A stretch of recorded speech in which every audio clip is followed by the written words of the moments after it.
Idag ska vi prata förväntningar. Förväntningar på amerikansk jobbdata, räntesänkningar och börsen i höst. Jag hoppas ni är mycket förväntningsfulla. Varmt välkomna till Börslunch.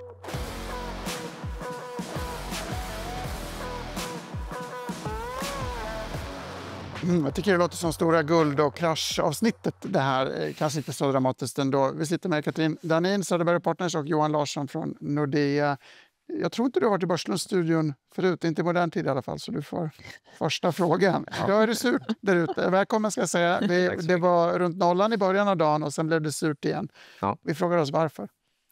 Ja, faktum var att jag fick den frågan från flera håll och jag försökte utröna vad det var som triggade den här nedstället, för det går ganska abrupt.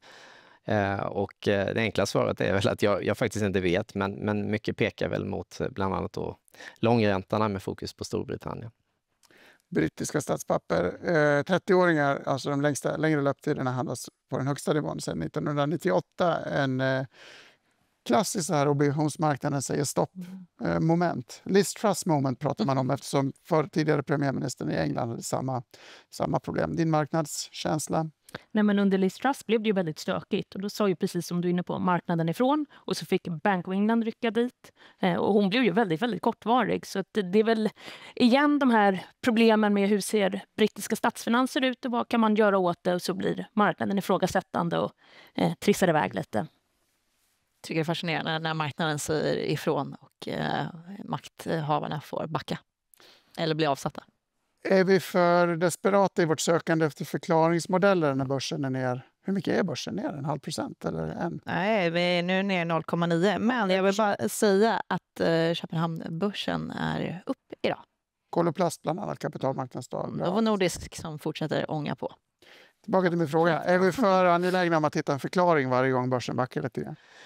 Ja, det tror jag. Att det blir väldigt så här mikrofokus ibland. Och, min bakgrund är att jag började min karriär på aktiesidan och då hade vi bland annat en rolig kommentar. För om börsen går upp 0,5% dag ut och dag in så är det aldrig någon som undrar varför det går upp. Men så fort börsen tappar, då ringer alla kunderna in och undrar vad det är som händer. Så då blev det en sån här rolig grej. Vad är det som händer? Guldpriset går det desto bättre för, upp till nya rekordnivåer, $3,500 per uns som jag inte missminner mig. Någon tanke kring varför? Nej, men jag skulle tro att det är lite det här med att man i bakgrunden pyr det här med kan man lita på amerikanska tillgångar och så vill man hitta något som är säkert och stabilt och då tittar man och sneglar på guldet till exempel. Då. Men här kommer ju in en ganska intressant tanke som jag snappade upp och det är ju det här med att säga att det nu skulle bli sämre tider i USA, man går in i någon form av kris, det blir kris i USA. Ja, ofta när det blir kris i USA då brukar det bli globala kriser och även om det då går dåligt i USA så kanske det går sämre eller minst lika dåligt på andra ställen. För vi ska ju komma ihåg att amerikanska marknaden är väldigt likvid och stor. Så att det skulle i så fall tala för att kanske en överdriven reaktion då på att man ifrågasätter amerikanska tillgångar. Reflektion på det? Det är mycket som händer nu jag menar, det är mycket som handlas på, vad ska vi säga, stretchade nivåer. Aktiemarknaden handlas på eller kring all time high. Kreditspädarna är väldigt ihoptryckta. Guldpriset, bitcoin, man kan nästan prata om vad som helst. Om man tittar på så här systematiska fonder som ju rätt känslokallt investerar så har de till exempel nu en väldigt stretchad ansträngd position vad det gäller koppar, guld. De är väldigt underviktade den amerikanska dollarn, de är väldigt överviktade amerikanska aktier och det här marginalköpandet hela tiden gör att liksom bågen spänns hårdare och hårdare om man uttrycker det så tills någonting händer. Vi pratade med Handelsbankens råvaruanalytiker Christian Schopper som hade ett tydligt svar i måndags att det här var galenskapen. Ja, men exakt. Guld och egentligen silver, det är ju lite råvaruvärldens humle och dumle kan man säga. Det är ju, som jag ser det så är det en temperaturmätare på all galenskap som pågår i världen. Så att med sanning och modifikation. Men om du tänker då, jag tror det var den dagen när Donald Trump föreslog det här rekordartade tullarna. Man har ju förklarat ekonomisk krig mot i princip varenda land i hela världen ungefär. Något undantag kanske. Så då slog ju guldpriset rekord just den dagen. Så liksom det är ju liksom en temperaturmätare på den typen av dumheter egentligen. Ja, och guldet brukar ju vara vad vi har som en hedge mot inflationen. Och vi har ju fått inflationsdata från Europaområdet nu klockan 11 idag. Och den var väl något högre än prognostiserat. Den var väl på 2,1 istället för 2. Några tankar om inflationen som nu är lite högre än inflationsmålen? Alltså jag tycker det viktiga här är att titta på trenden. Och just euroområdet har ju faktiskt haft en ganska stabil inflation kring målet. Så om det är någon marknad man känner mindre oro kring just nu kanske, då är det väl just europeiska inflationen. Det hade varit en annan grej om vi pratat amerikanska. Där finns det ändå uppsidesrisker, både i form av tullar men också det som har hänt på arbetsmarknaden med att man begränsar immigrationen som kan påverka arbetskraftsutbudet och liknande. Så att jag tycker 2,1 i euroområdet kan man absolut leva med och borde inte vara något som ECB så att säga gör en stor grej av. Rätt mycket högaktiga signaler ändå från ECB tycker jag att liksom sänkningsfasen kanske är över nu här på vår sida. Ja, det är väl det de vill signalera och deras ränta ligger ju någonstans kring det de själva bedömer som en neutral nivå, långsiktig nivå. Det kan man ju alltid ifrågasätta, den går ju först att observera efteråt så att säga och modellstyrd. Men man kan ju konstatera att tidigare när man har sänkt räntan, då har det inte räckt att sänka till 2% utan vanligtvis så behöver man sänka mer för att få inflationen stabilt att ligga kring inflationsmålet. Och det skulle ju tala för att de inte heller är klara så att säga utan behöver sänka mer. Några andra nyheter. 9 gripna för insiderbrott idag meddelar Ekobrottsmyndigheten. Det här rör handel inför buden på Tethys Oil och Fort Knox. Det kan man läsa om på efn.se. Där kan du också se hela råvaruintervjun med Christian Koffer som vi tittade på tidigare. HSBC var det väl som höjde sin rekommendation på Kering och LVMH, 2 lyxvarujättar som hör till vinnarna i dagens sura börsklimat. Till vinnarna hör också Atrium Ljungberg som får en köprek av Handelsbanken. Titta på den här bilden. Jag kollade på kursen i Infront idag och reagerade på att resten av sektorn har gått riktigt svagt. 4-5% nedgångar där på en veckas tid. Utan några direkta nyheter frågade Johan Edberg, analytikern som har skrivit om Atrium Ljungberg, och han förklarade helt enkelt med stigande marknadsräntor som drar ner fastighetsbranschen i stort. Och det här är väl så det brukar se ut. Ränteoro tynger vissa delar av börsen. Absolut. Det är en sektor som kännetecknas väldigt mycket av att vara skuldsatt. Och därför är den ju väldigt räntekänslig. Och när det gick upp, jag menar då, och när räntorna gick ner så minskar ju den här skuldbördan och fastighetspriserna stiger och sådär. Och sen när plötsligt allt vänder så blir det här en belastning. Och vi vet ju att skuldsättningen på sina håll i den här sektorn har varit lite besvärande. Så att den brukar följa ränteutvecklingen. Och så, precis som du sa, nu har vi haft lite stigande långräntor på sistone. Så att. Det jag tycker är fascinerande att vi har pratat om fastighetssektorn, att den har följt den amerikanska 10-åringen ganska mycket, men nu är väl den med de svenska långräntorna som har stigit. Så att vi följer den räntan som helt enkelt går upp så vi kan vara negativa till fastigheter. Ja. I alla världar. Så det underlättar ju även om konjunkturen kommer tillbaka. Så det går ju lite hand i hand. Jag menar, det har också pratats om en del vakanser inom fastighetssektorn. Och vänder konjunkturen, vi har haft ganska trög återhämtning, men då kan man ju tänka sig att det också lättar upp något. Men helt klart, de är ju högt skuldbelånade, så klart att räntan är ju en av de viktigaste parametrarna. Men en sån här datapunkt som sätter lite fokus på vad det är som händer är väl att det finns mer vakanser vad det gäller kontorsutrymme då i Stockholm till exempel än efter finanskrisen. Så att, och det är givetvis många förklaringar till det. Och i Göteborg också kan man tillägga. Och det är inte bara vakanser, det är också varsel i Sverige och i Stockholm. Det var ju igår som vi fick beskedet att Scania ska sparka folk och idag så kom Electrolux Professional också att de skulle göra detsamma. Jag tänkte att vi skulle kunna konjunkturspana utifrån det här. För att det går både att tolka det positivt och negativt. Att företagen effektiviserar sina verksamheter och ska få upp marginalen som Electrolux Professional säger. Eller att det här är mer tecken på att det inte ser så ljust ut för bolagen. Någon tanke där? Nej, det är väl ingen hemlighet att det har gått ganska bra under en ganska lång tidsperiod här. Det har varit utdraget och det har stimulerats och sådär. Och just nu, och det framkommer ju inte alltid så viker ju tillväxten. Och den har ju gjort så. Den är fortfarande på helt okej nivåer, men tillväxten mattas av. Och sen ovanpå det här så tror jag faktiskt också att det smyger sig in lite så här, den här osäkerheten vi har pratat om innan och tulleffekter och sådär. Men givetvis sådana här varsel indikerar väl att det inte går kanonbra utan att man ser att man möter lite motvind och så försöker man vara proaktiv och helt enkelt möta det här tidigt med kostnadsbesparingar helt enkelt. Det är ju fullt logiskt. Jag menar, ofta när man tittar på konjunkturdata så brukar du se att arbetsmarknaden reagerar med en lagg på typ 6 månader eller någonting. Så det känns som att har vi nu haft en trög återhämtning, ja men då faller det sig naturligt att du börjar se det i arbetsmarknadsdata, och det skulle ju också vara ett skäl då för att du faktiskt behöver sänka mer för att få tillbaka konsumtion och därmed också få en efterfrågan som kan göra att inflationen mer långsiktigt ligger runt målet. Ja, vi får ju också en annan viktig jobbsiffra i veckan. Det är väl på fredag vi får non-farm payrolls. Så får vi Challenger innan det och Jolts och ADP och veckosiffror. Men det känns inte som att vi pratar om dem lika mycket. Vi får väl ägna ett helt program åt det. Men nu tänkte jag att vi kanske kan... Har ni något favoritmått av de här allihopa? Alltså det tråkiga svaret är att jag hade tittat på bredden just nu för att det är lite spretigt. Det är stora revideringar, det såg vi i senaste siffran. Och bäst bild får man då av att titta på bredden för att försöka liksom fatta vad som egentligen händer. Så att tyvärr sitter ju djävulen i detaljerna som det så alltid gör.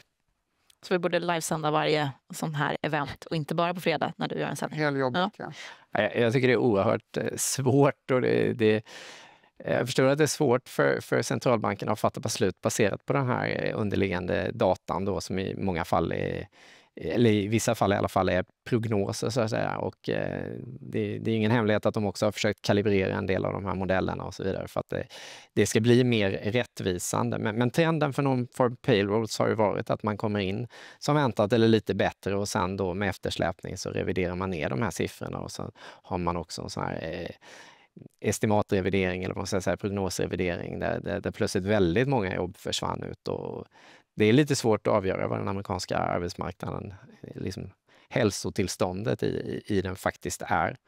Det finns några intressanta grejer jag tycker ändå man kan se i detaljerna. Det första grejen är att om vi tittar på amerikanska arbetsmarknaden så har den ju egentligen mattats av under ganska lång tid. Det känns som att det nu i närtid man har börjat prata om att oj vad svag den är och så har Fed liksom styrt om kommunikationen och fokuserar mer på det än inflationsmålet. Men zoomar man ut lite så kan man se att vi har kommit från en period som har varit extremt överhettad på amerikanska arbetsmarknaden till att bli mer, man går in i en mer normal fas eller lugnare fas.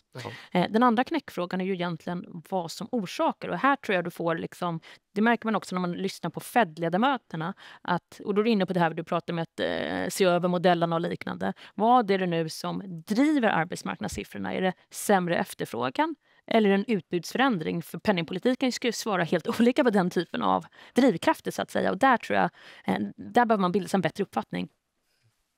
Väldigt intressant. Förhandstips på siffran på fredag då? Någon som vågar sig på det? Men konsensus ligger väl kring 100 000 jobb eller något sånt där. Lägre, jag tror någonting på 70 tror jag. Ja, okej. Ja, jag tyckte jag så 100 000.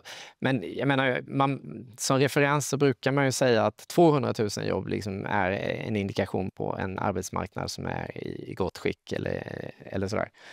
Och 100 000 kan ju låta som helt okej, men att vi kommer ner där indikerar ju också lite en inbromsning, en försvagning möjligen.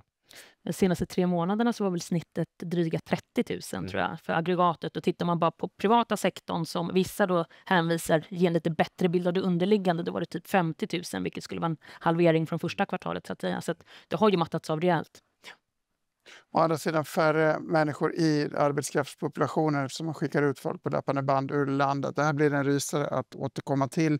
Men räntesänkning blir det i september i alla fall. Det är väl allt mer sannolikt. Jag skulle säga 89% var input när jag kollade igår. Så jag tycker det spännande där är väl lite att se. Dels släpper man ju nya prognoser. Så dels titta på dem. Där var det ju stolpe in på att sänka 2 gånger i senaste prognosen. Men det hade ju räckt att en ledamot flippat där så hade det blivit en sänkning man signalerade för. Sen har ju Fed mjuknat så att det är ju troligt att du åtminstone kommer ha 2 sänkningar det här året enligt deras prognoser. Så att jag skulle säga det och vilken takt man framöver ser att man kommer sänka. Det kommer vara. Och i vilken takt man byter ut Fed. Också. Trevliga jag säger. Ribban är väl ganska hög vad det gäller att de inte skulle sänka och det här är ju liksom någonting som Fed-ledamöterna är ganska duktiga på att vara ute och kommunicera och sådär, guida marknaden rätt. Men sen har det ju ändå hänt lite vad det gäller då förväntningarna framöver också in i nästa år och sådär och då blir det också intressant apropå det vi precis nämnde det här om det går bra eller om det bromsar in och så vidare att historiskt så är det ju inte bara positivt när centralbanken sätter igång och sen sänker räntan, för det är ju också liksom en åtgärd för att komma till rätta med någonting som man anser går åt fel håll, så att säga. Och skulle man slå till med en dubbelsänkning, ja, det låter ju det som rena julafton, men det skulle inte förvåna mig om marknadsreaktionen på det också kan bli tvärtom. För det signalerar panik, Ja, att de vet exakt. något som inte vi vet. Ja. Och det beror ju på anledningen till att man sänker. Ja. Alltså, sänker du men du inte har recession, då brukar börsen må bra och bli glad. Sänker du men det är som du säger, det är något underliggande dåligt, ja, då kan det bli Fast precis nu sänker tvärtom. man ju för att det är kul. Det är kul att sänka. Det är inte krångligt. Ja, men Det de är så. sänker när börsen är på all time high, när de amerikanska fastighetspriserna är på all time high och så vidare. Och så vidare.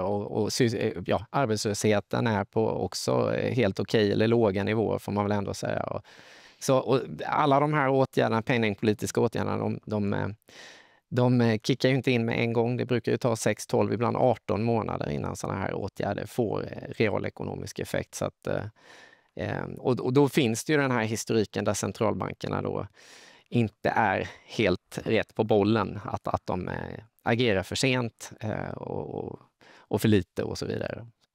Det låter som att om vi sänker av rätt anledning och vi fortsätter bara tugga på, så kan också börsen fortsätta att slå nya all time highs. Eller vad ska vi förvänta oss liksom i det här höststöket som eventuellt skulle kunna bli? Ja, men jag skulle säga att det är viktigt att sänkningarna kommer. Det är ju det som ligger i förväntansbilden. Och i viss mån för 26 kanske lite aggressivt förväntat för Fed. Då. Men det behöver, jag menar, det är uppskruvade vinstprognoser för nästa år. Och för att de ska kunna realiseras, ja, men då behöver du få de här stimulanserna i form av finanspolitiken och penningpolitiken som kommer med sänkningar, så att säga. Då. Och att det inte blir för mycket press på marginaler från exempelvis tullar. Då. Men det behövs inte jättemycket grus i det här maskineriet när du är på de här nivåerna för att det ska komma någonting under hösten som stökar om det, och så får du en liksom viss volatilitet under hösten. Om man tittar in i nästa år så är det ju svårt att inte vara positiv, eftersom tillväxten ser ut att bli helt okej. Vinstestimaten ser också väldigt positiva ut.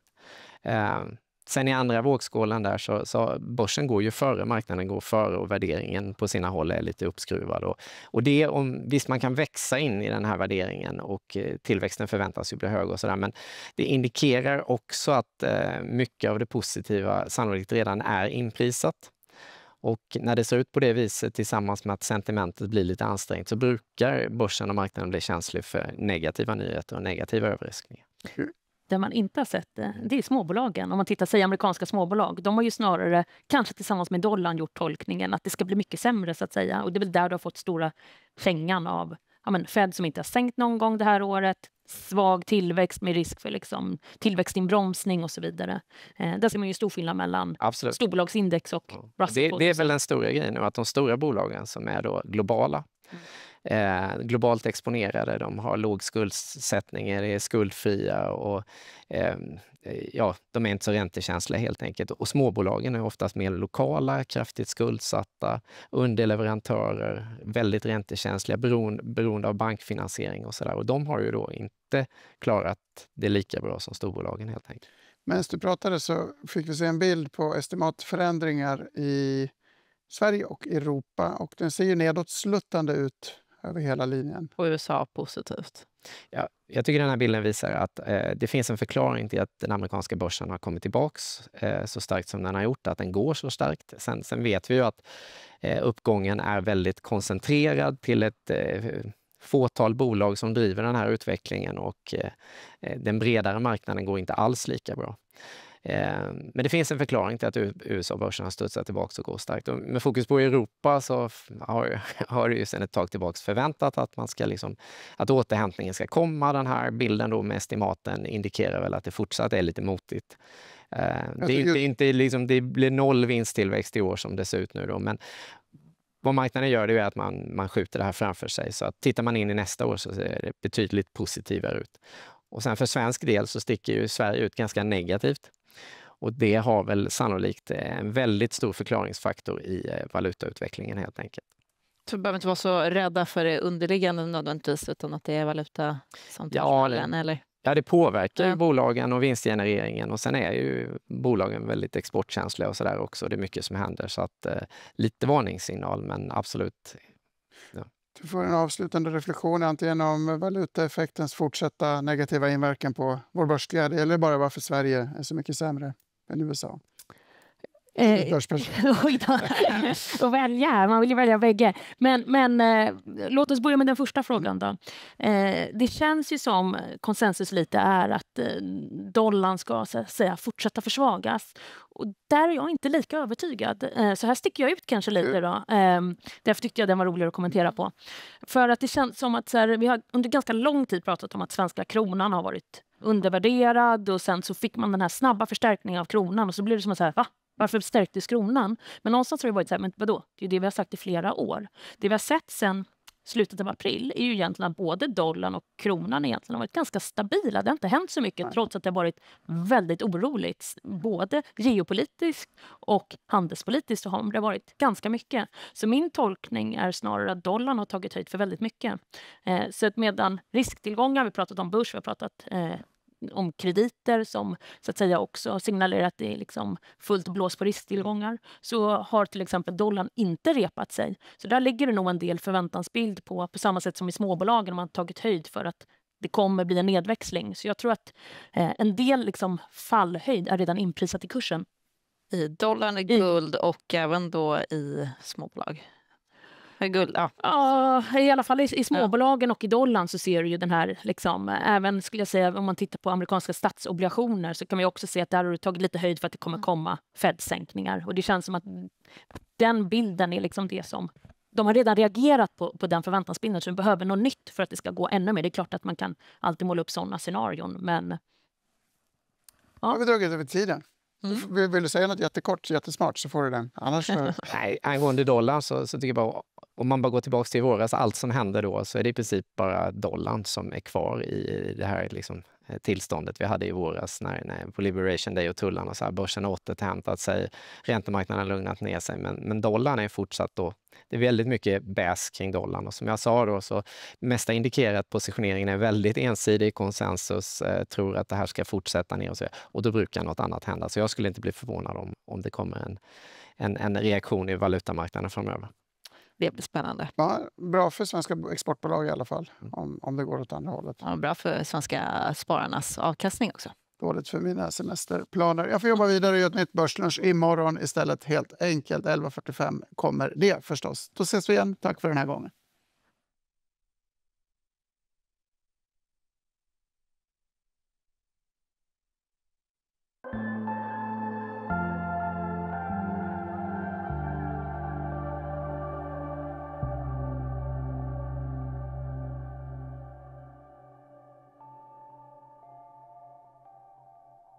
Det här är en podd från EFN Ekonomikanalen. Tillförordnad ansvarig utgivare i tjänst är Erik Emanuelsson.